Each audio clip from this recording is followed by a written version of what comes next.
Good morning, all of you. Presented by Mr. Sunil Jadhav, tutor of Index Nursing College, Indore.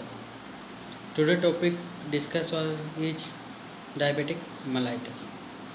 आज हम discuss करेंगे diabetic mellitus क्या होता है, किन किन कारणों से होता है और इसके क्या क्या कॉजेज़ है, इसका एक्चुअल ट्रीटमेंट क्या है ना। Definition: Diabetic mellitus is a group of metabolic disease characterized by the elevated level of glucose in the blood.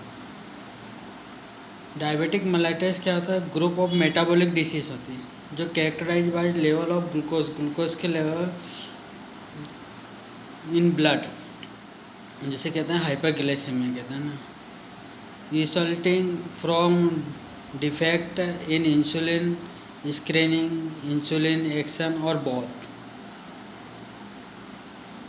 Diabetic mellitus is a chronic, lifelong condition that affect our body ability to use the energy found in the food. Diabetic mellitus chronic हो सकती है, long type हो सकती है, life long मतलब life time के लिए हो सकती है. कंडीशन अफेक्ट आवर बॉडी, आपकी कंडीशन के अकॉर्डिंग अफेक्ट बॉडी को ability to use of energy found in the food, है ना. Sign of symptom: diabetic mellitus के क्या क्या साइन सिम्टम होते हैं वो आज हम. तो इनाइटल सिस्टम मतलब कि जो सिस्टम होता है कुछ वो कि क्या क्या साइन ऑफ सिम्टम होता है. जैसे पोलीयूरिया. पोलीयूरिया क्या होता है? What is polyuria? Polyuria means अधिक मात्रा में पेशाब का आना, बार बार पेशाब का आना, अधिक मात्रा में पेशाब का आना. This condition is polyuria. इसमें पेशेंट को क्या बार बार अधिक पेशाब आती रहती है. तो ये जनरली सिम्टम है पोलीयूरिया के फर्स्ट स्टेज के, डायबिटिक मेलाइटिस के फर्स्ट स्टेज के सिम्टम है पोलीयूरिया. पोलीडिस्पेसिया. पोलीडिस्पेसिया क्या होता है? डायबिटिक के शुरुआती लक्षणों में आता है ना. इसमें क्या व्यक्ति का वजन तेजी से घटता है और ज़्यादा पेशाब आता है, बार बार पेशाब आती है, जो अपने दिल की धड़कन हार्ट बीट तेज हो जाती है, जिसे टेकीकार्डिया कहते हैं.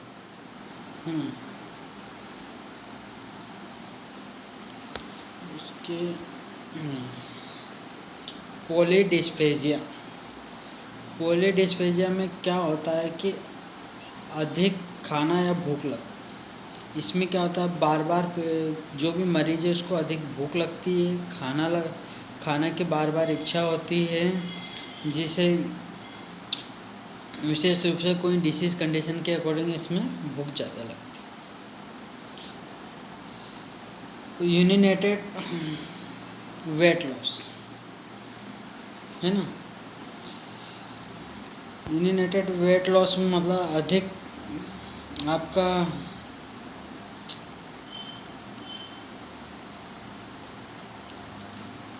सिस्टम है ना.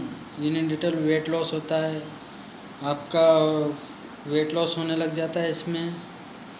और irritability and other mood changes. इसमें क्या होता है? इरिटेबल लाइफ स्टेज होता है. लाइफ में स्टेज आना, लैक ऑफ स्लीप, सो नहीं पाते हैं, लो ब्लड शुगर लेवल हो जाता है, हार्मोनल चेंजेस होते रहते हैं. इन सब कंडीशन को इरिटेबल एंड और मूड चेंजेस होता है. Fatigue and weakness. मरीज को बार बार थकान आना, कमजोरी होना, ये सब लक्षण होते हैं डायबिटिक मेलाइटिस के. यूनिटेड वेट लॉस मतलब कि इसमें ये होता है कि अगर मान लो यूनिटेड वेट लॉस किसी व्यक्ति का डिवोर्स हो गया, या उसकी जॉब चली गई अचानक से, या उसका कोई करीबी या लव जिससे वो करता है उसकी डेथ हो गई, तो उस कंडीशन में उसका वेट लॉस होने लग जाता है, सही से खाना नहीं खा पाता है, नींद नहीं ले पाता. This condition is united weight loss.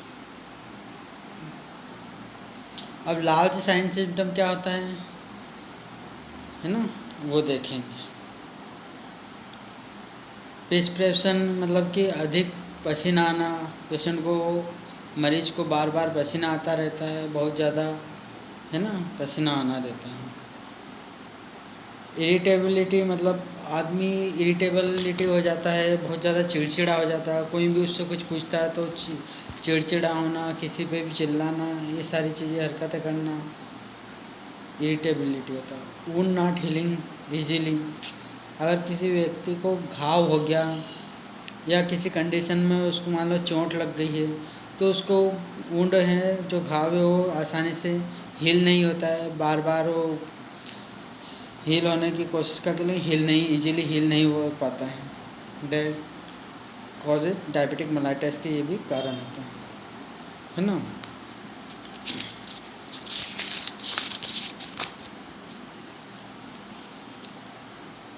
थ्रम्बिंग हिलना, कभी जैसे किसी मरीज को आपने देखा होगा कि उसके हाथ पैर धुलने लगते हैं, जैसे सीधे खड़े हो रहेंगे तो हाथ धुलते हैं, कपकपी आने लगती है, देयर कॉज थ्रम्बिंग बोलते हैं।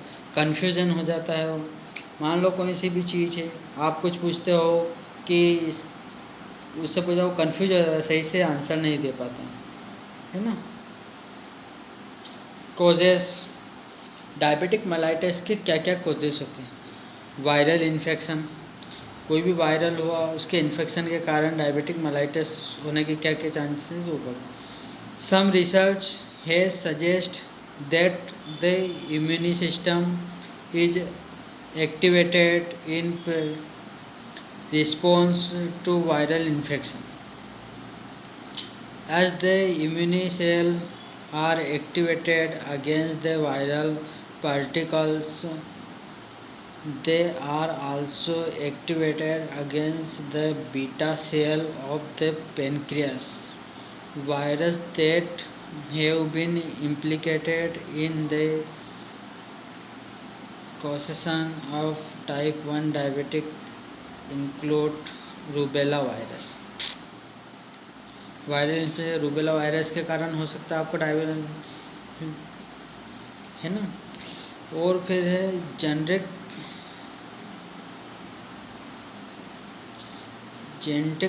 टेंडेंसी।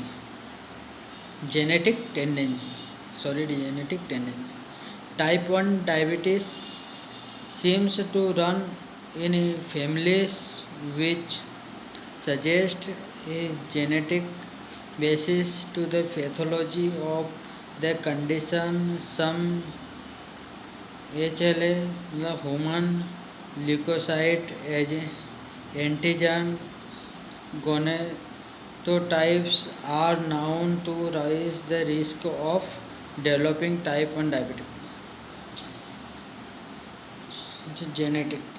जेनेटिकली भी आपको क्या टेंडेंसी, अगर आपकी फैमिली में किसी को डायबिटिक मेलाइटिस है, या आपके दादाजी को, या आपके दादाजी के भी दादाजी को या पापा को, किसी को डायबिटिक मेलाइटिस, आपको भी चांस है डायबिटिक मेलाइटिस होने। लेक ऑफ विटामिन डी की कमी के होने के कारण भी डायबिटिक मेलाइटिस हो जाता है।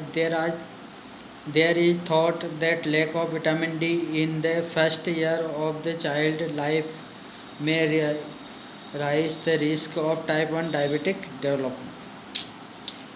बच्चे की जब 1 साल की उम्र होती है, first year of the child, first year की एज होती है ना, फर्स्ट एज, उसमें रिस्क होता है उसको टाइप 1 डायबिटिक डेवलपमेंट का।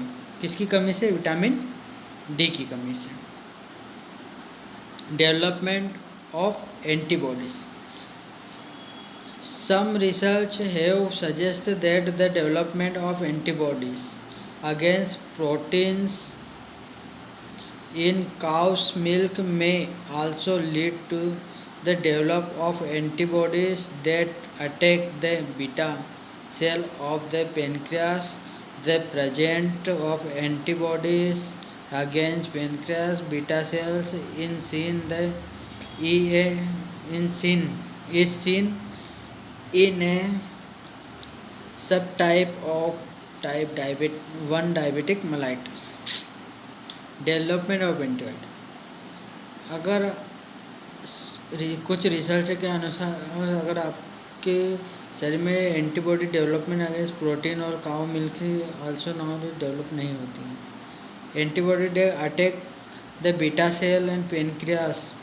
That presence of antibody against pancreas both cell seen is the types 1 diabetic mellitus. Certain drug and chemicals, कुछ ड्रग के कारण कुछ केमिकल के कारण भी हो सकता है। may also play a role in development of type 1 diabetic by the destroying the pancreatic beta cell type include chemicals such as ferrineuron vector N3 polymethyl NP nitrophenylurea, which is used as a rat poison and is no longer used in the USA. An anti-cancer and antibiotic agent called streptozotocin used to treat pancreatic cancer also destroy the pancreatic beta cell. Okay. Causes, diabetic mellitus के क्या क्या causes हैं वो हम देखें। Wait, जिन लोगों का wait ज़्यादा होता है उन लोगों को डायबिटिक मेलाइटिस होने के चांस बहुत ज़्यादा होते हैं। फैटिग्यू है ना, वेट ज़्यादा होने के कारण। फैट डिस्ट्रीब्यूशन, फैट डिस्ट्रीब्यूशन अगर बॉडी में प्रॉपरली फैट डिस्ट्रीब्यूशन नहीं होगा तो उसके कारण भी आपको डायबिटिक मेलाइटिस होने के चांस है। इसके लिए क्या है, एडिपोज टिश्यू डिस्ट्रीब्यूशन होता है। एडिपोज टिश्यू डिस्ट्रीब्यूट करते हैं जो अपनी बॉडी के रहते हैं, वो फैट डिस्ट्रीब्यूशन करते हैं। Sedentary life style, sedentary life style means जो व्यक्ति, अधिकतर आपने देखा होगा बहुत सारे व्यक्ति बैठे बैठे काम करना ज़्यादा पसंद करते हैं। आजकल किस लाइफ में कोई भी कंप्यूटर पर काम कर रहे हैं, बैठे बैठे अपने वर्क कर रहे हैं, लाइफ स्टाइल में कोई भी चलना फिरना नहीं हो रहा, उसमें है ना, उस कंडीशन को बोलते हैं सेडेंटरी लाइफ स्टाइल। रेस सबसे फैमिली हिस्ट्री, अगर आपकी फैमिली में किसी को डायबिटिक मेलाइटिस है, पहले किसी को हुआ है, तो आपको भी चांसेस है कि डायबिटिक मेलाइटिस होने की। एज, देखा गया है मोर देन 45 ऑफ एज, जिन लोगों की एज 45 ईयर से ज़्यादा होती है उन्हें भी डायबिटिक मेलाइटिस होने के चांसेस होते हैं, है ना। प्री डायबिटिक मीन्स से होता है कि ब्लड में ग्लूकोज का लेवल सामान्य से अधिक होता है ना, जो ब्लड रहता है उसमें ग्लूकोज का लेवल सामान्य से अधिक हो जाता है, लेकिन डायबिटीज़ की रेंज तक नहीं पहुंच पाता। जो डायबिटिक की रेंज होती है ना, उसकी रेंज तक नहीं पहुंचता है, जिसे बोलते हैं pre diabetes. Polycystic ovary syndrome, polycystic ovary syndrome होता है जिसमें इस स्थिति में क्या होता है कि जो, या सीधी भाषा में हम समझे कि जो ओवरी होती है या अंडा से होता है वो बढ़ने लगते हैं, मतलब लार्ज होने लगते हैं, जिसके वजह से एज के चारों तरफ, जो एज होता है उसको चारों तरफ फॉलिकल्स की संख्या बढ़ने लगती है। फॉलिकल्स की संख्या बढ़ने, और ओवरी सही से काम नहीं करती, है ना। क्या होता है, पॉलीसाइस्टिक ओवरी सिंड्रोम। इसमें क्या होता है कि ओवरी है उसकी साइज बढ़ने लग जाएगी, उसके चारों तरफ अंडाशय के चारों तरफ या एज के चारों तरफ फॉलिकल की संख्या बढ़ने लग जाती है, और वो क्या होता है, ओवरी इस कारण से क्या, ओवरी से काम नहीं करती। और ये अधिकतर देखा गया है जो मोटे रहते हैं ना, उनमें, मोटे लेडीज़ या जो हेल्थी रहती है ज़्यादा, उनमें ये चीज़ें देखी गई है। बॉडी मास इंडेक्स है हायर देन 25, अगर आपका बॉडी मास की इंडेक्स है BMI अगर आपका हायर है देन 25, तो उस कंडीशन में भी आपको डायबिटिक मेलाइटिस होने के चांस हैं।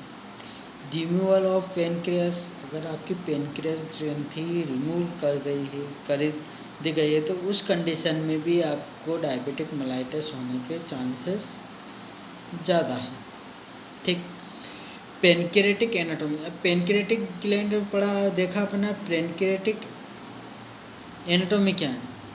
Gland with both exocrine and endocrine function, 15 to 25 centimetre long होती है, 60 से 100 ग्राम के समथिंग हमारी ग्लैंड होती है।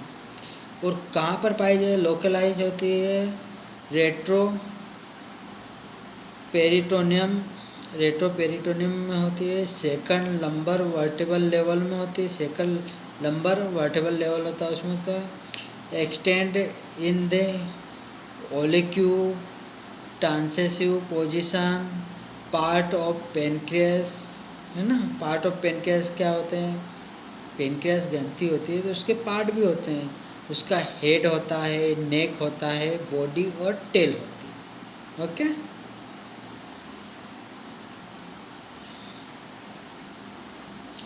क्लासिफिकेशन ऑफ डायबिटिक मेलाइटिस, अभी तक डायबिटिक मेलाइटिस देखा। अब डायबिटिक मेलाइटिस का क्लासिफिकेशन, यानी डायबिटिक मेलाइटिस को कितने भागों में बांटा गया है।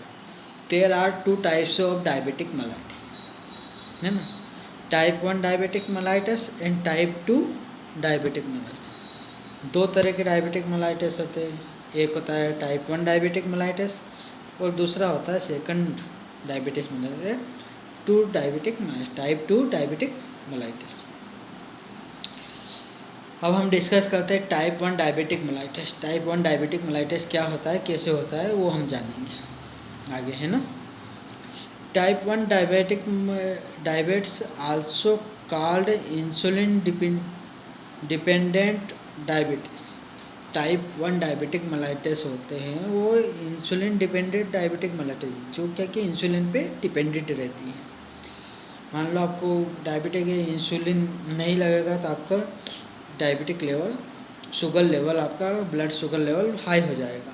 इसको बोलते हैं diabetic insulin dependent diabetic mellitus, type 1 diabetic mellitus. This type of diabetic is characterised by loss of insulin. अभी अपने वही समझा है क्या, this type of diabetics characterised by loss of insulin. इसमें क्या होता है, इंसुलिन का लॉस होता है। Producing beta cell is stellate of the क्या है longer him and pancreas in the pancreas, है ना। It used to be called juvenile onset diabetes because it often being in childhood. It may be caused by a genetic predisposition. It could also be the result of faulty beta cell in the pancreas that normally produce insulin. ठीक है। अब इसका हम देखेंगे pathophysiology. Type 1 diabetic mellitus का हम देखते हैं pathophysiology. Type 1 diabetic occur as a result of the body immune system attacking the insulin producing beta cell in the pancreas.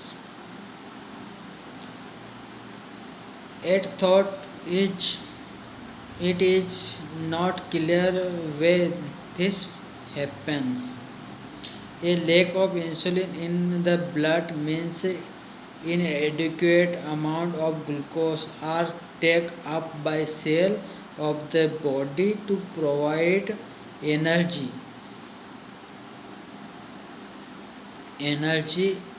for cellular function. Consequently, glucose remained in the blood, leading to the high blood sugar level. क्या होता है, a lack of insulin blood means inadequate amount of glucose in taken up by cell of the body to provide energy for cellular function. Consequently, glucose remain in the blood leading to the high blood sugar level. इस कंडीशन में क्या होता है, blood sugar level अपना high हो जाता है। ठीक है। Sign and symptom of diabetic mellitus 1। अब जो डायबिटिक मेलाइटस 1 है उसके क्या क्या साइन एंड सिम्टम है ना। कास्मोल ब्रीथिंग क्या होती है कि इस कंडीशन में जो पेशेंट रहता है वो गहरी सांस लेने लग जाता है, यानी डीप ब्रीथिंग और रिपीट ब्रीथिंग करता रहे, बार बार गहरी सांस लेना, रिपीट ब्रीथिंग करना, है ना। ये कंडीशन होती है कास्मोल ब्रीथिंग। एब्डोमिनल पेन, इस कंडीशन में भी वही क्या होता है कि पेन होता है, आपका एब्डोमेन पेन होने लगता है, नोसिया वोमिटिंग होता है, बार बार चक्कर आते हैं, वोमिटिंग होने लगती है ना, घबराहट होने लगती है।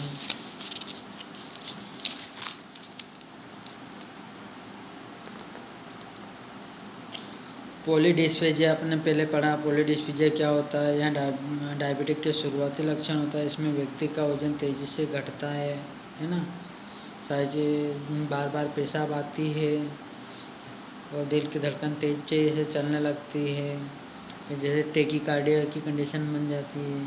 पोलीयूरिया, बार बार अधिक मात्रा में पेशाब आने लगती है। पॉलीफेजिया भी अपन देख चुके हैं पहले भी, अधिक भूख लगना, बार बार खाने की इच्छा ना, ज़्यादा खाना खाने को, तो ये डिसीज़ के लक्षण होंगे। ठीक है। टाइप 2 डायबिटिक, अब टाइप 1 अब भी अपन ने देखा, अब सेकंड होता है type 2 diabetic mellitus. By for the most common from the diabetic is type 2 diabetes, accounting for 95% of diabetic cases in adult। ये क्या भाई, for the most common from the diabetic is type 2 diabetes, है ना। ये क्या accounting for 95% of diabetic, जो 95% diabetic के case रहते हैं ना, टाइप 2 डायबिटिक के रहते हैं, और इन केस में रहते हैं अधिकतर एडल्ट में। Is used to be cell as adult onset diabetic or non insulin independent diabetic। ये क्या होता है, is used to be sell as adult onset diabetes और नॉन इंसुलिन डिपेंडेंट डायबिटीज। ये क्या, non insulin dependent diabetes first पढ़ा था, वो क्या होता है, इंसुलिन डिपेंडेंट डायबिटिक मेलाइटिस होता है, और सेकंड जो पढ़ा अपन ने नॉन इंसुलिन डिपेंडेंट डायबिटिक होता है। ठीक, got it. Pathophysiologies, type 2 diabetic mellitus का हम पैथोफिजियोलॉजी, DM2 है ना, is due to insulin resistance और reduce insulin sensitivity combined with relatively reduced insulin secretion, which in cases becomes absolute the defective responsiveness of body to insulin almost certainly involved in the insulin receptor in cell membrane, है ना। The pancreas usually produce some insulin, इसमें क्या होता है, pancreas usually produce करता है सम insulin, कुछ मात्रा में पेनक्रियास इंसुलिन प्रोड्यूस करता रहता है ना। Type 2 diabetes is caused by either इनएडिक्वेट production of the hormone insulin और lack of response to insulin by various cell of the body। ठीक, ऑब्जेक्टिव, अब ऑब्जेक्टिव क्या होता है वो भी देखते हैं। Review the anatomy and physiology of pancreas,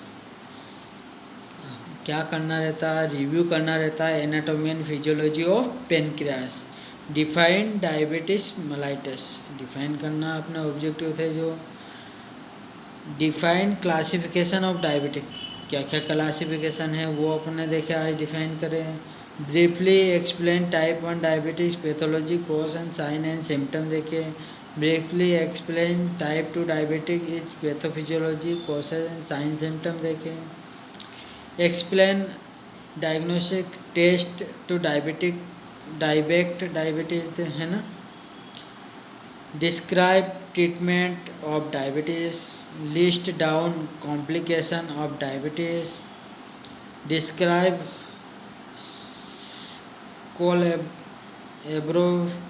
abbreviation weight care of diabetes, insulin structure function and types.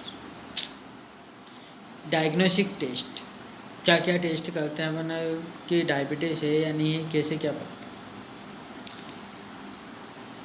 ग्लाइसेटेड haemoglobin A1C test करते हैं, A1C लेवल इज 6.5 प्रेजेंट और higher on 2 separate test indicates that you have diabetes. An A1C between 5.7 to 6.4 present indicates pancreas indicates pre-diabetes, below 5.7 is considered normal. अगर आप A1C test कर रहे हो और आपका 5.7 से कम आता है तो कंसिडर नॉर्मल कहलाएगा, और अगर 6.5 या उससे ज़्यादा रहता है तो 2 specific test incident of the diabetic mellitus आप मान सकते हैं। Random blood sugar test RBS, ठीक है, a random blood sugar level of 200 milligrams पर डेसीलीटर mg पर dl, 11.1 मिलीमोल्स पर लीटर mmol मोल पर लीटर और हायर सजेस्ट डायबिटीज। अगर रैंडम ब्लड शुगर कर रहे हो और आपके ब्लड शुगर का लेवल 200 mg पर dl से ज़्यादा रहता हो तो आप हायर सजेस्ट डायबिटीज़ कर सकते हो, यानी कि उसका higher diabetic mellitus. Fasting blood sugar FBS है ना, फास्टिंग ब्लड शुगर बोलते हैं। ये fasting blood sugar level is 100 to 125 mg पर dl होता है, 5.6 है तो 6.9 मोल पर लीटर है ना, ये consider the pre diabetic, it is the 126 mg पर dl, 7 मोल पर लीटर और higher on 1 separate test you have diabetes. अगर आप रैंडम ब्लड शुगर टेस्ट कर रहे हो और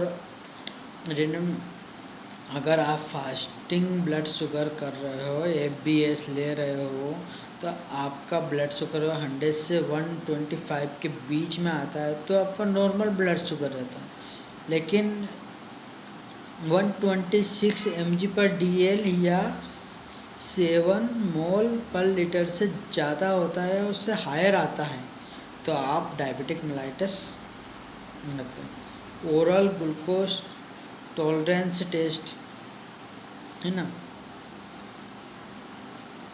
oral glucose tolerance test, a blood sugar level less than 140 mg पर dl है ना। अगर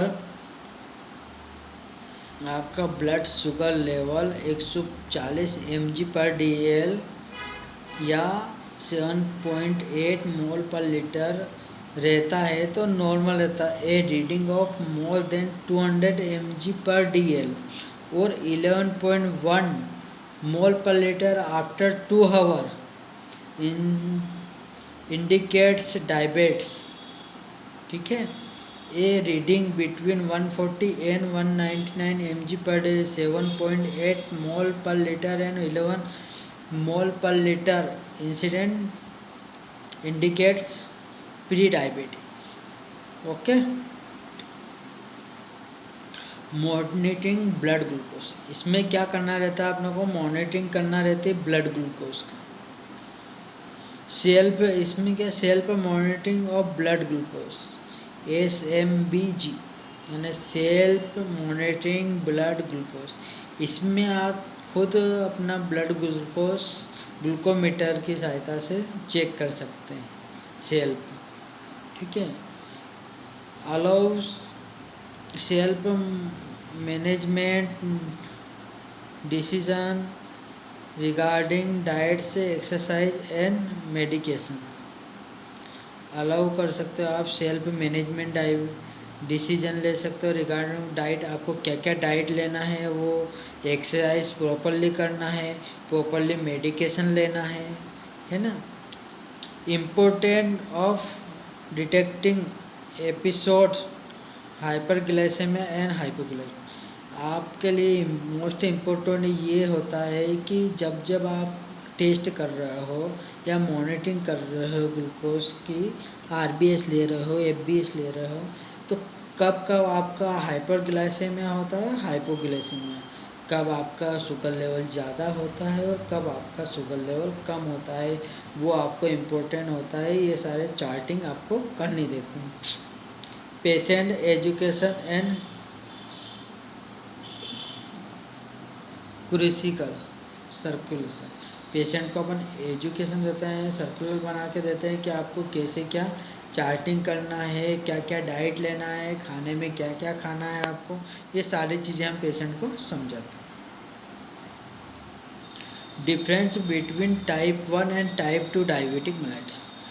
टाइप 1 और डायबिटिक टाइप से 2 ये दोनों होती है, तो इनमें क्या क्या डिफरेंट होता है वो हम आप देखेंगे। टाइप 1 डायबिटिक मेलाइटिस होती है वो यंग एज में होती है। जो भी यंग रहते हैं 18 से 50, 40 से 50 साल की उम्र वाले, 18 से 50 साल के बीच में यंग, उन लोगों को ये डायबिटिक 1 टाइप की डायबिटीज़ होती है। अब 2 में देखें मिडिल एज एल्डर, ये मिडिल एज एल्डर ही होती है ना, यानी कि ये 45 से 60 या उससे ज़्यादा वाले उम्र के लोगों को अधिकतर होती है। नॉर्मल BMI नॉट ऑफ्स है ना, नॉर्मल BMI नॉट ऑफ्स मतलब नॉर्मल बॉडी मास के इंडेक्स नॉट है ना, यूजुअली ओवरवेट ऑब्स। इसमें क्या होता है ना, इसमें नॉर्मल BMI नहीं होता है ना, और इसमें नॉर्मली ओवरवेट होता है, यूजुअली ओवरवेट होता है, बहुत ज़्यादा हेल्थी होते हैं। नो इमीडिएट फैमिली हिस्ट्री, ये क्या है, फैमिली हिस्ट्री से नहीं मेल खाते, इमीडिएटेड फैमिली हिस्ट्री, और ये क्या है, फैमिली हिस्ट्री यूजुअल। इसमें क्या, अगर आपको फैमिली में किसी को है तो ये आपको डायबिटिक 2 टाइप की डायबिटिक मेलाइटिस होने के चांस होते हैं। Short duration of symptoms week, ये क्या शॉर्ट टाइम के लिए होता है, या सिम्टम आपको कुछ बीमारी है उसके कारण हो सकता है कि कुछ बीमारी है उसके कारण आपका चेंजेस हुआ है उसके कारण, तो या कुछ वीक के लिए रहती है। और ये क्या होता है, सिम्टम्स में be present for months and year. इसमें क्या है कि सिम्टम्स होते हैं जो बहुत समय बाद पता है, बहुत मंथ में या सालों में पता चलता। Can present with diabetic coma, diabetes ketone acidosis है ना, keto acidosis present, can present with diabetic coma बोलते हैं या डायबिटिक कीटो एसिडोसिस बोलते हैं। Do not present with diabetic coma है ना, ये डायबिटिक कोमा में प्रेजेंट नहीं है। ये इंसुलिन एडिकेट, मोस्ट याद रखना कि ये इंसुलिन एडिकेट होती है, मतलब इंसुलिन की इसमें रिक्वायर्ड होती है, और insulin not necessary required, prevent diabetic in pregnancy, ये प्रेगनेंसी के टाइम भी बढ़ सकता है।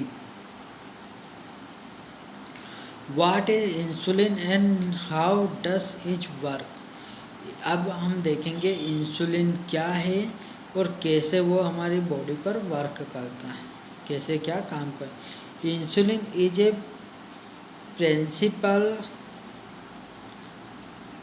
Principal hormone that regulate uptake of glucose from the blood into most cell, primary muscles and fat cells, but not central nervous system से।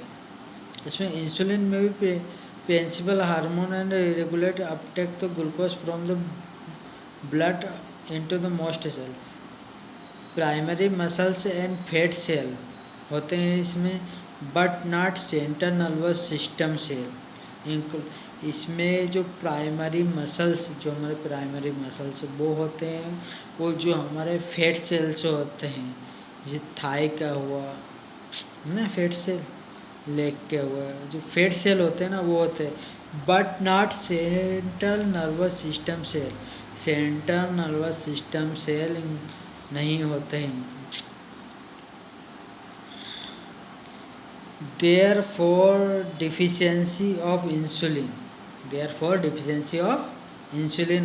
or the insensitivity of the receptors play a central role in all forms of diabetic mellitus. Most of the carbohydrate in food are converted within a few hours to the monosaccharide glucose, the principal carbohydrate found in blood and used by the body as fuel. Insulin is related into the blood by beta cell है ना, found in the slit of large horns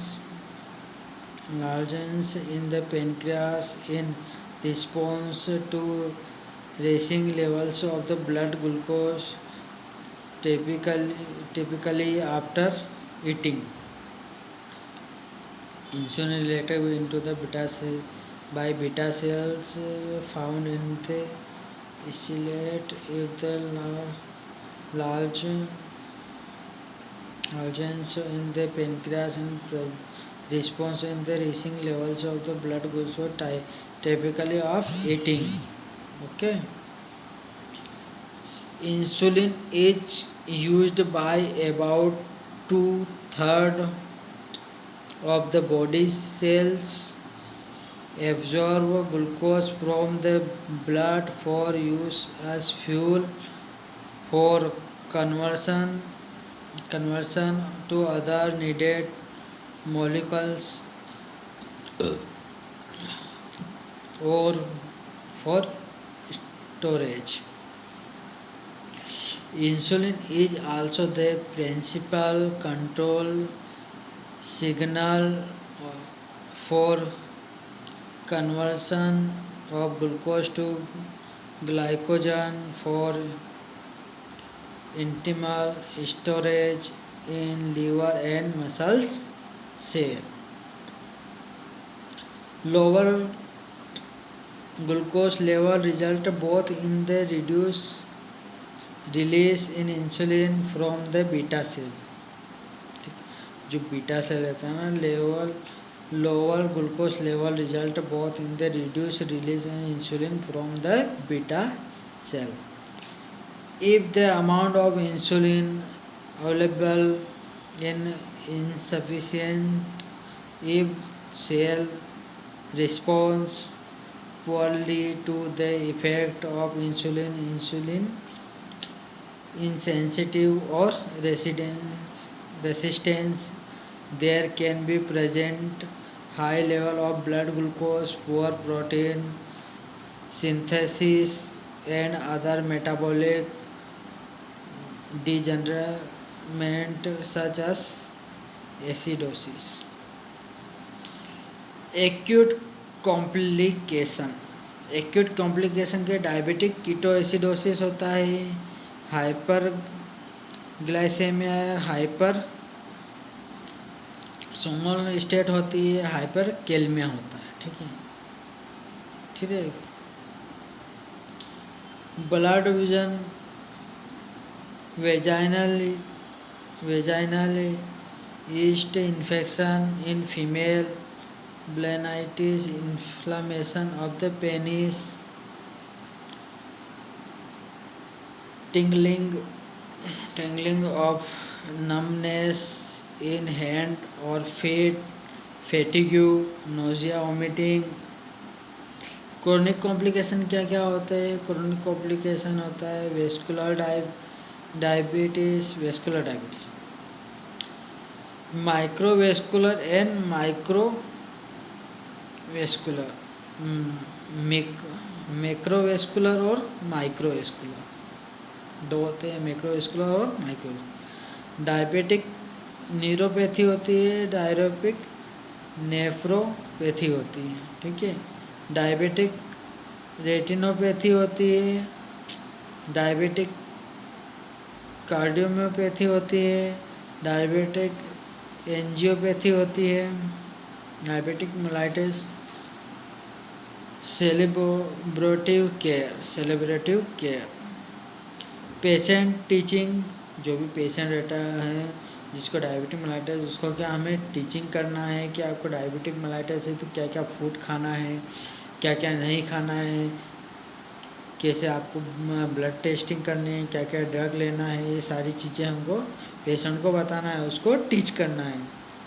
nutritional therapy, अभी आपको पता है nutrition में मतलब वही क्या क्या खाना है, क्या क्या नहीं खाना है आपको।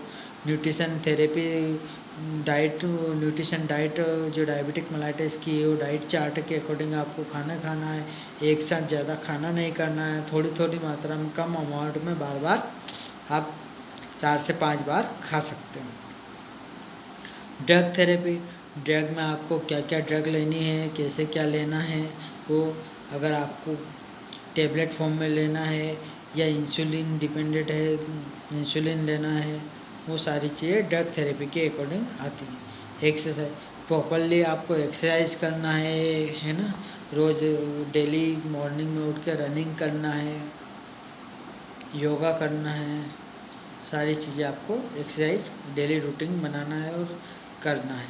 Self monitoring of blood glucose, आपको ब्लड ग्लूकोज का सेल्फ मॉनिटरिंग करना है, चार्ट बनाना है, अकॉर्डिंग टू डॉक्टर के अकॉर्डिंग जो आपको एडवाइस करते हैं उसके अकॉर्डिंग चार्ट बनाइए, चार्ट के अकॉर्डिंग आपको डायबिटिक मेलाइटिस जो भी ब्लड ग्लूकोज है वो चेक करना है ग्लूकोमीटर से, और मॉनिटरिंग करना है कब आपका हाइपरग्लाइसेमिया होता है, कब आपका हाइपरग्लाइसेमिया होता है ना, हाइपो और हाइपर होता है वो देखना, मतलब कब आपका ब्लड ग्लूकोज लेवल बढ़ता है, कब आपका घटता है, वो आपको चेक करना है। न्यूट्रिशनल थेरेपी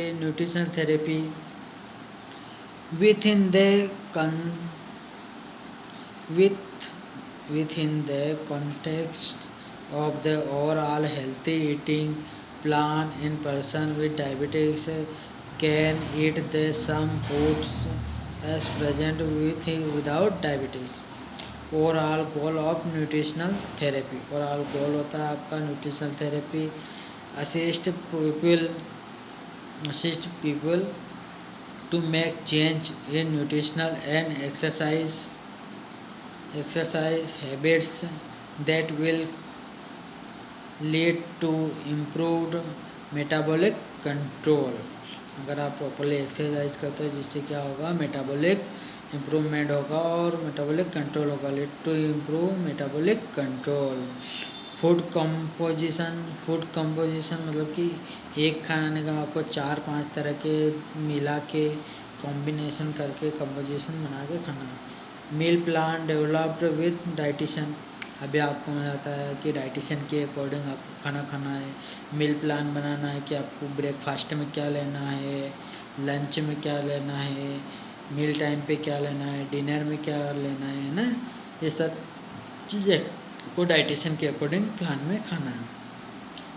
न्यूट्रिशनल बैलेंस, आपको न्यूट्रिशन बैलेंस बना के रखना है, ना ज़्यादा खाना है ना कम खाना है। प्रॉपरली आपको हर 2 से 4 घंटे में जो न्यूट्रिशन डाइटिशियन आपका प्लान बनता है उसके अकॉर्डिंग आपको खाना खाना है। Does not prohibits that consumption of May one type of food.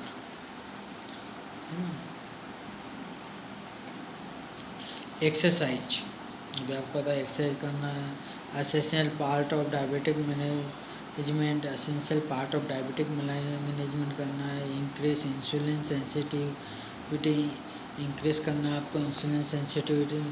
Lower blood sugar level, lower जो आपका ब्लड शुगर लेवल कम होता है उसको मॉनिटरिंग करना है। डिक्रीज इंसुलिन रेसिस्टेंस, डिक्रीज करना है इंसुलिन रेसिस्टेंस को। Take small carbohydrate snacks Q30 mean during exercise of prevent hypoglycaemia. आपको स्मॉल अमाउंट में कार्बोहाइड्रेट स्नैक में लेना है 30 मिनट ड्यूरिंग और एक्सरसाइज प्रिवेंट हाइपरग्लाइसेमिया नहीं जा। अगर आप नहीं लोगे टाइम पर तो हाइपरग्लाइसेमिया होने के चांस होता है, मीन्स शुगर लेवल घटने के चांस है। एक्सरसाइज आफ्टर मील, एक्सरसाइज के बाद आपको कुछ खाना चाहिए, अगर नहीं खाओगे तो वही आपको हाइपोग्लाइसेमिया होने के चांसेस, मतलब आपका शुगर लेवल कम होने के चांस होते हैं। इसलिए एक्सरसाइज के बाद में आपको स्मॉल अमाउंट में फूड लेना चाहिए। Exercise plan should be individualised, exercise जो प्लान है आपका इंडिविजुअलाइज होना चाहिए, बना के रखना है। Monitor blood sugar level before during and after exercise, आपको ब्लड शुगर लेवल चेक करना है बिफोर एक्सरसाइज करने के पहले वो एक्सरसाइज कर रहा है। अगर आपको लग रहा है कि चक्कर या घबराहट या कुछ हो रहा है तो ड्यूरिंग द एक्सरसाइज और आफ्टर एक्सरसाइज के बाद भी आपको चेक करना है, जिससे कि आपको हाइपरग्लाइसेमिया ना हो। Thank you.